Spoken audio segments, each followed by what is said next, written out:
Hi everybody, it's me, Lonkai922. There's not going to be a Game of Thrones live stream tonight because after what I just saw, I was a hair's away, like a hair,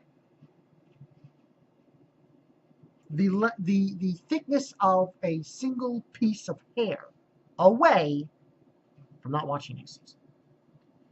What happened in this episode really blows my mind. It really blows my mind what happened in this episode. Now, not all of it was bad. That's the good thing. I'm glad that certain things happened to certain things that kind of were interesting. The Cersei thing made me smile. I have to say, the thing that happened to Cersei that had to make me smile because, also the conclusion of that was kind of surprising, but I kind of saw it coming because after last season, it was suggested, and of course I'm talking about the mountain. Because there were some suggestions that if the mountain was killed or not, but apparently he went through some kind of transformation. So let's talk about Cersei first before I talk about everything else that really And I'm sorry to Bresboy, I'm sorry to everybody who's looking forward to the live stream, but after that ending, I just cannot do a live stream. There's just no way I can do a live stream. So, but basically, let's start with Cersei. And I believe this was called Mother's Mercy. So it's better to talk about the Mother's Mercy on Cersei. So basically, they tell her to confess. I'm constantly telling her to confess. She's finally ready to confess to the High Sparrow. And basically,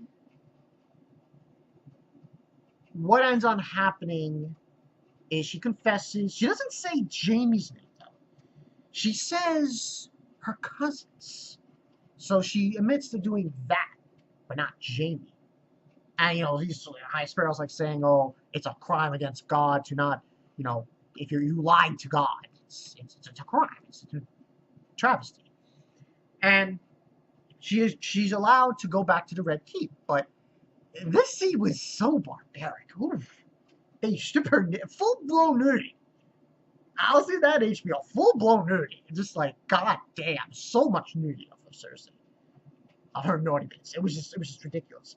So, and they wash her down, they put a robe on her, they literally, with a razor in hand, just cutting all her hair. You actually see she was bleeding. I don't know where that came from. I think that was when they were cutting her hair. I'm not sure. You guys can chime in on that. But after that, pretty much she's outside in atonement. And the atonement, at that point, Ned should be like up in heaven, looking down. Damn! Well, I might be dead. I might have had my head cut off. But hey, at least I ain't walking through King's Landing butt naked. That's what I think Ned would say. Or something along those lines. Because justice was for Ned in this episode with that scenario. Because basically she's stripped naked again, walking through King's Landing. And everyone calls her a whore. Was this one guy? I don't know. I forgot what he said. There was a few people were screaming at her, saying, "Oh, those suck all the Lannisters" or something. It's crazy people at King's Landing. The people of the city of King's Landing. They were just so barbaric and crazy what they were doing. They were showing their dates and showing. It was ridiculous. That scene just totally threw me off. And then she gets sent. Eventually, she reaches the capital. And she meets that guy who came in, and he introduces the new member of the King's Guard. And I kind of have a feeling I knew who it was right away. Right away, I knew it. That was the Mountain, but different. He did something to him, and he tells Cersei that he will not speak until all of your enemies are gone. That's basically what he said. And you can tell it's the Mountain because he's just as big as the Mountain. And he's got his helmet on, and he carries her back to where she could stay in King's Landing, Red Keep. That is. And that's basically what happened with Cersei. The other shit that happened in this episode, okay, I have to talk about the stuff that made me feel good. Then I'll talk about the shit that, well, there's two things that made me feel bad. One thing that confused me. And the other thing was, well, I should say the one thing that confused me made me go like, what the fuck? And the other thing was Dany. This was interesting. I have to say, this was an interesting scenario. We get to see Varys again. Motherfucking Varys, man. And you know what I gotta say, I always love this one thing. I will say this about HBO. I love what they're doing with Varys and Tyrion. Never break these guys up. Never break Varys and Tyrion up. They are an incredible duo. Like the dynamic duo. You know, they're so good together. And now that Varys is there, now that Tyrion is there, I can safely say that things might be getting better for Dany. Of course, what happened to Dany at the end of her part of the episode was kind of weird, which I will get into. So pretty much what ends up going on in Meereen is they're talking to each other. You got Tyrion, you got Jorah, you got that other guy, and it was just like a weird combination. And basically, Tyrion's like bad-mouthing Jorah, because Jorah basically saying that he doesn't belong here, you know, to go with them, and so on and so forth. But essentially what ends up happening is Tyrion, he stays behind. Also, he knows a little bit of Valyrian language, she said. And apparently he saved, what's-her-face? Dany's, you know, the one who's with Dany, that woman. And Grey Worm's there as well. Grey Worm stays behind, Tyrion stays behind, and Jorah and the other guy go find Dany. And there's a conversation between Varys and Tyrion, which I thought was done very well. You know, and it was funny. He was like talking about, you know, person who knows information and is a spy, and he was looking at each other like, this was a great moment. I just love that moment.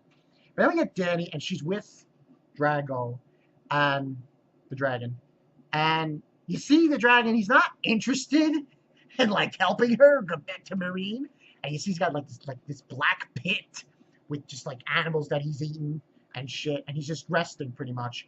And she decides to go and find some food for him and for her. And that's when Dany encounters these people on horseback.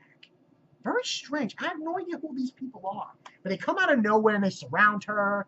I have no idea what's going on here. So this thing kind of made me go weird about Dany. I don't know what's going on here. Something strange is going on here with Dany. And I don't know what this means. But it means something for next season. So, like I said, there were certain things in this episode that pissed me off. And certain things I like. I will say this, though. The Dany thing, I will stick around for next season. I will.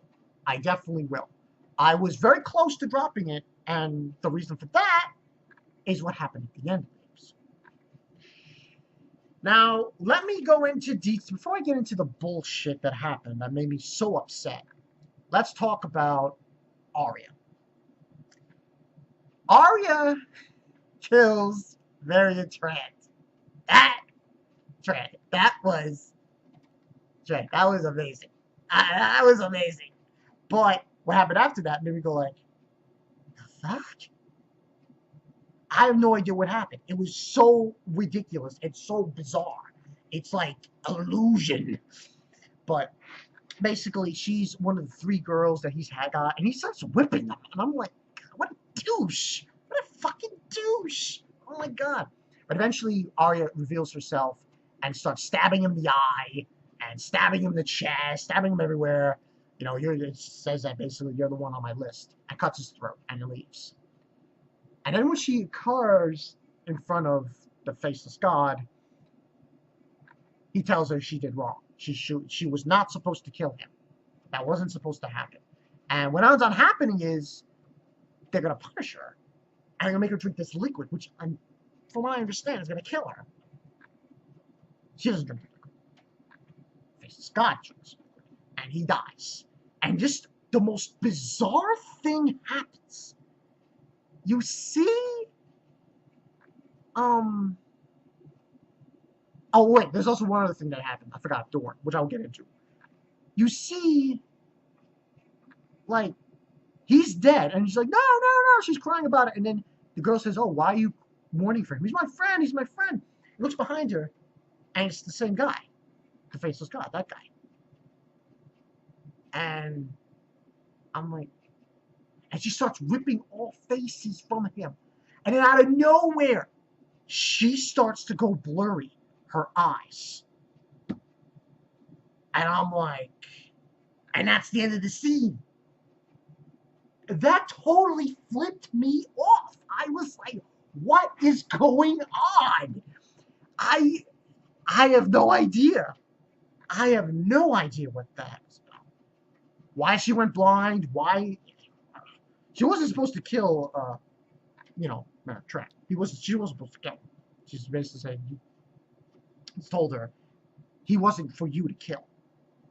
I mean, there's payment for that. And he drinks the liquor instead of her, so I guess for that, she goes blind. It would totally be so. Now let's talk about Dorne. Yeah. Dorne, right. Yeah. That was some crazy shit.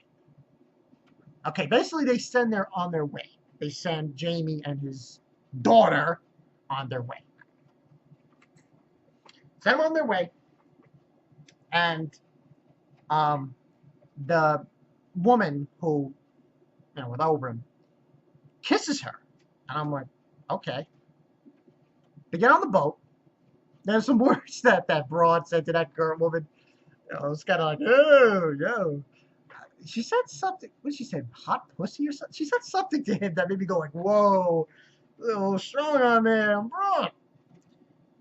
But they get on the boat, and surprisingly,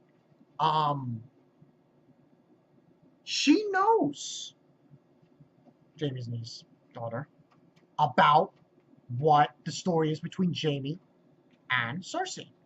And then out of nowhere, she starts bleeding from her nose. And I'm like, holy shit, this bitch! She flew! Damn! She basically, when she kissed her on the lips, she poisoned her. Because then she drinks this liquid back from Dorne, and that's it. And that, my friend, is like the end between the Dorne and Lannisters. That's it. That's it. So that's basically what happened with there. And I'm just like, holy shit. Now what else is going to happen? Now, aside from that, we have the last two things that happened in this episode. Okay. What happened with Winterfell, I'm not completely upset about it, but certain people will be. Certain people will be. I know a few people. As an X-Ray, he's pissed. He's going to be really pissed when he sees that shit. But essentially what happened to Winterfell was this. Stannis, after killing his daughter, after all this shit, the snow has settled, and they're on they can go on their way to the Boltons. Unfortunately, some of the people are saying, Your Grace, half of the soldiers left. They deserted him. Why? Because he killed his daughter. And another guy comes to him and says, oh, Your Grace, I need to show you something. His wife hanged herself. Right. So Facebook, let me get that off. Okay. Anyway. Hang yourself.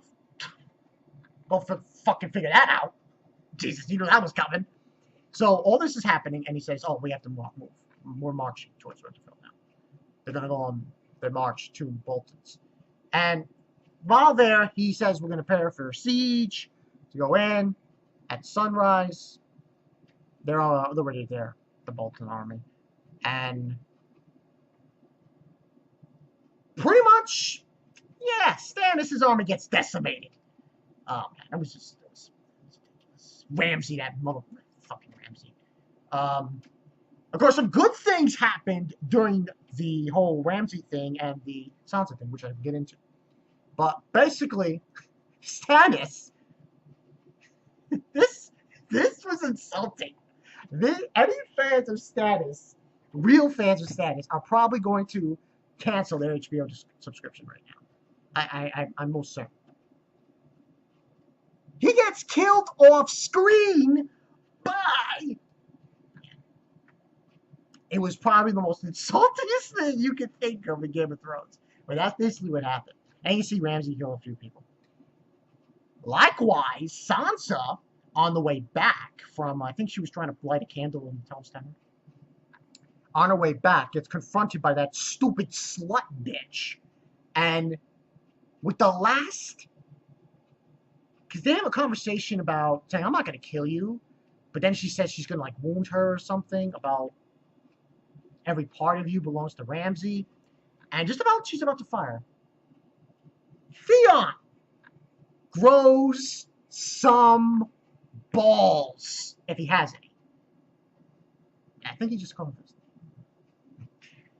Grabs the woman, that bitch, that slut, whoever she is, I don't care. Throws her off the balcony and cracks her head. And that's when Theon, I'm calling Theon, I'm not calling him Greek, whatever, takes Sansa. They get onto the edge of the wall of the castle and they jump. I was like, yo, what the f? You're gonna die from that height. No, but it's snow down there, so I'm guessing they just fall into the snow and they'll be fine. That's how it ended with Sansa's scenario and plotline. Which, I didn't mind. I mean, at least she's out of there. But I'm just probably gonna find them. So that plotline actually turned out a little bit different than I thought it was going to. You know, I didn't think that she was gonna get out of there. So that happened. Stannis is dead. But my reasoning why the last part of this episode that made me go like, I just shook my head and I said to myself, that's fucking bullshit. Okay. John. I've been assured by certain people in the Facebook group Song of G and N, hopefully that's how you say it, that it's not what it seems. So John comes back from the wall, from what, you know, he's talking to Sam. Sam gets sent. Sam eventually, what he does is he's just going with Ginny, did I say, you know, Ginny, to bring her and the child to a safer place. Well, you know, and he's thinking about becoming a maester.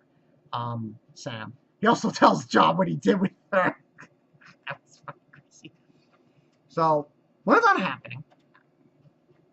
John doesn't know what he's going to be doing after what has occurred. Because later on, after that scene, we see John and we see Davos. And then we see Melisandre. And Davos, from the look of Melisandre's giving him, he realizes about the princess. So that's fucked up. Later, the kid whose parents were killed by White Walkers? I mean, not White Walkers. Wildlings? Tells John someone knows where John's uncle is. Benjen Stark. So they go and they encounter him, the person that is trying to tell him. There's a fucking cross that says traitor. And then someone stabs him and says, for the watch.